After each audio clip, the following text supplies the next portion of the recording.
বজ্রবিদ্যুতের তীব্রতা বা দমকা হওয়ার তীব্রতা থাকার সম্ভাবনা রয়েছে এই দুদিন। তারপর 30 তারিখে কিছুটা কমবে, প্রধানত বিক্ষিপ্ত হালকা মাঝারি ধরনের বৃষ্টিপাতের সম্ভাবনা থাকে 30 তারিখে, কিন্তু ইন্টেন্সিটি তীব্রতা কমবে 30 তারিখে। এবং তার পরবর্তী কিছুদিন, পরবর্তী 3-4 দিন বৃষ্টিপাতের সম্ভাবনা কমে যাবে দক্ষিণবঙ্গে।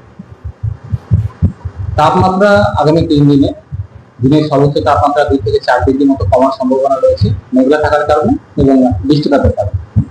আর্দ্রতার জন্য যে অস্বস্তিকর কন্ডিশন ছিল সেটা থেকে সাময়িকভাবে কিছুটা স্বস্তি মিলবে, মিনিমাম টেম্পারেচারটাও কমবে, কিন্তু তারপর বৃষ্টিপাত কমে গেলে বা বন্ধ হয়ে গেলে তখন আবার টেম্পারেচার ধীরে ধীরে তাপমাত্রা বাড়বে, অর্থাৎ জুনের শুরুতে গিয়ে আবার তাপমাত্রা বাড়তে শুরু করবে।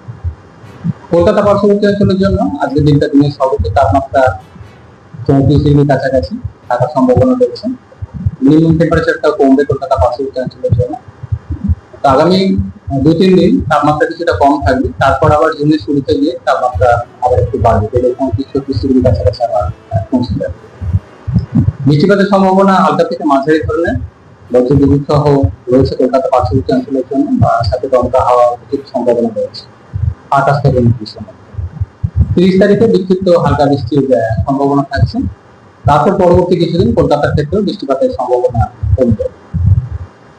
মৎস্যজীবীদের জন্য 28 থেকে 29 তারিখ সমুদ্রে মাঝে মধ্যে দমকা হাওয়া থাকার কারণে সমুদ্রে যেতে নিষেধ করা হয়েছে 28 থেকে 29 তারিখে। উত্তরবঙ্গের জেলাগুলির জন্য আজকের দিনটা অর্থাৎ 28 তারিখ বিক্ষিপ্তভাবে হালকা থেকে মাঝারি ধরনের বৃষ্টিপাতের সম্ভাবনা, 2-1 জায়গায় বজ্রবিদ্যুতের সম্ভাবনা রয়েছে। 29 তারিখ থেকে পরবর্তী 3-4 দিন বৃষ্টিপাতের সম্ভাবনা উত্তরবঙ্গের জন্য কমবে, স্থানীয়ভাবে বৃষ্টিপাতের সম্ভাবনা থাকবে উত্তরবঙ্গের জেলাগুলো। তাপমাত্রা উত্তরবঙ্গের জন্য 2 থেকে 4 ডিগ্রি মতো দিনে সর্বোচ্চ তাপমাত্রাটা বাড়বে আগামী 3 দিন।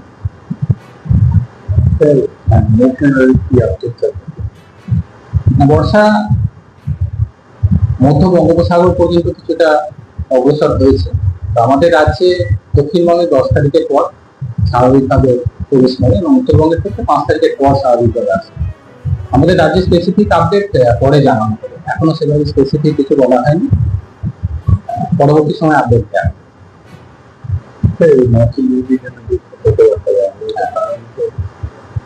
যেহেতু বজ্রবিদ্যুৎ সহ বৃষ্টিপাতের সম্ভাবনা রয়েছে, দমকা হওয়ার সম্ভাবনা রয়েছে, যখন বৃষ্টিপাত থাকবে সবসময় একটানা থাকবে না, যখন বৃষ্টিপাত থাকবে সমুদ্রে সাথে দমকা হাওয়া থাকার সম্ভাবনা থাকছে, সেই কারণে সমুদ্রে যেতে নিষেধ করা হচ্ছে সমুদ্রে 28 থেকে 29 তারিখে। একটানা দমকা হাওয়া নেই, কিন্তু যে সময় বৃষ্টিপাতের সম্ভাবনা তৈরি হবে সেই সময় দমকা হাওয়া